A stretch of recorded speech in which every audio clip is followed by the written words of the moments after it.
खरं म्हणजे नकली आखाड्यातून आज खऱ्या आखाड्यात आलात.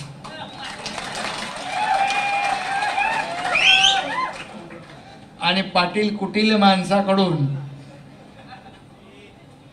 खऱ्या स्वच्छ मनाच्या माणसाकडे आलात. आणि मी तुम्ही मगाशी बोललात म्हणून बोललो मी. खरं म्हणजे आता हा हाल नाही, हा खरं म्हणजे आखाडा झालेला आहे.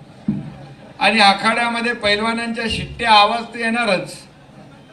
आणि आता एक हे सर्व वातावरण जे आहे पूर्णपणे एक सांगली, सातारा, आणखी कोल्हापूर, सोलापूर, संभाजीनगर या सगळ्या ठिकाणाहून आपण लोक या ठिकाणी आलेला आहात.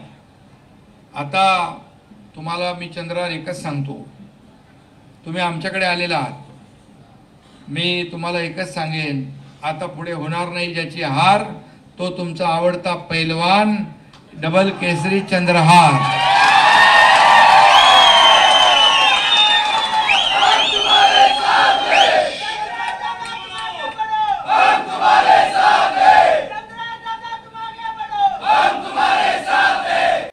मी जरी कुस्तीतला पैलवान नसलो तरी 2022ला समोरच्या सगळ्यांना चारी मुंड्या चित केलं आणि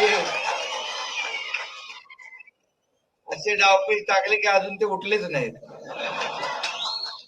मी या राज्याचा मुख्यमंत्री, शाखा प्रमुख, नगरसेवक ते या राज्याचा मुख्यमंत्री झालो, ते देखील काही लोकांना अजून हजम होत नाही, अजून पचनी पडत नाही. त्यांना जमाल घोटा जो लागलेला आहे तो काय उतरतच नाही. मी त्यांच्यासाठी संपूर्ण महाराष्ट्रामध्ये हिंदू हृदय सम्राट बाळासाहेब ठाकरे आपला दवाखाना उघडलेला आहे, मोफतमध्ये, फ्रीमध्ये. ज्यांना पोटदुखी झाली आहे त्यांनी जावं तिकडे आणि त्यांच्यासाठी व्यवस्थाही करून ठेवली आहे. मी आपल्याला एवढंच सांगतो की खऱ्या अर्थाने वाघाचं कातडं पांघरून लांडगा वाघ होत नाही. त्याला हिंदू हृदय सम्राट बाळासाहेब ठाकरे यांचे विचारच लागतात. मी आपल्याला एवढंच सांगतो की आता सांगलीचा ढाण्या वाघ खऱ्या जंगलात आलेला आहे. आणि महाराष्ट्राच्या राजकारणात तुम्ही आल्यामुळे एक वातावरण झालं, हवा टाईट झाली सगळ्यांची. एकच फाईट, वातावरण टाईट.